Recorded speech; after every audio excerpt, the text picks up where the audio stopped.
Bonjour les enfants, j'espère que vous allez bien. L'activité d'aujourd'hui sera une nouvelle histoire. Vous êtes prêts? C'est parti. Les aventures de Bernard et Bianca. Il faut y croire, lui avait dit Rufus à l'orphelinat. Le vieux chat pensait que Penny était quelqu'un de très particulier et il était certain qu'il existait un papa et une maman qui cherchaient une petite fille comme elle. Elle se trouvait bien loin de l'orphelinat à présent. Elle avait été enlevée par la cruelle Médusa qui la retenait prisonnière à bord d'un bateau échoué dans le marécage du bayou du diable. Elle avait plusieurs fois essayé de s'enfuir, mais les crocodiles de Médusa l'avaient toujours retrouvée. Heureusement, deux petites souris étaient sur les traces de la pauvre enfant. Après bien des aventures, elles avaient réussi à atteindre le bateau échoué. La SOS Société compte sur nous, rappela Bianca. Bernard acquisa.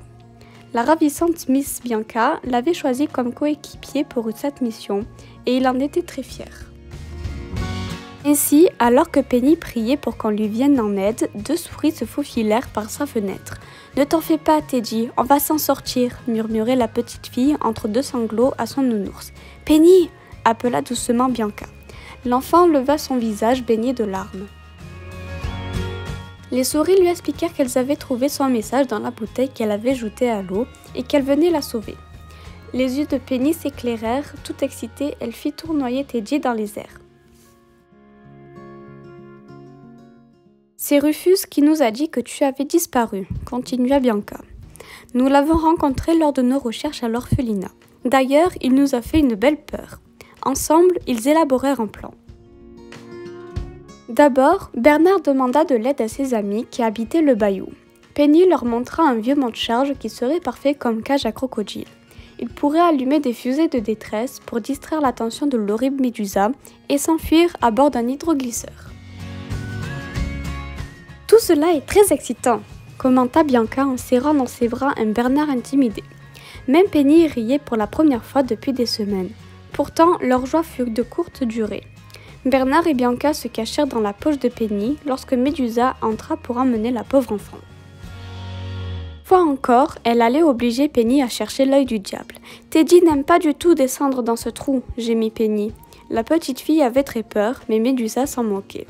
Elle s'empara de l'ours en peluche. « Tu as intérêt à trouver ce diamant, ou tu ne reverras jamais ton précieux Teddy » ricana-t-elle.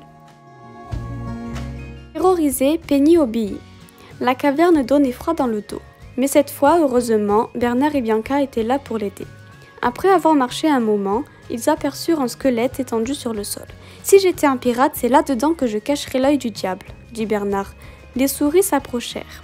Le diamant était bien là, dissimulé dans le crâne. Bianca et Bernard tentèrent de le sortir, mais le diamant était trop gros. « Il est coincé à l'intérieur » cria Penny. Soudain, l'eau commença à envahir le puits. Le niveau montait et Médusa ne semblait pas décidée à les tirer de là. « Ramène-moi ce diamant ou tu ne reverras jamais la lumière du jour » rugit-elle. Courageusement, Penny réussit à ouvrir le crâne avec une épée peu avant que l'eau ne l'emporte.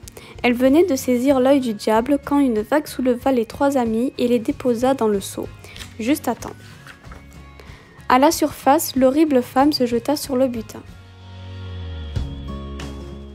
Rendez-moi mon Teddy » hurla Penny, mais Médusa ne se préoccupait pas de ses pleurs. Elle cacha le diamant dans le ventre de la peluche en menaçant Penny avec son fusil. Alors, avec un grand sang-froid, Bernard et Bianca tendirent une corde dans l'embrasure de la porte et Médusa s'y prit les pieds.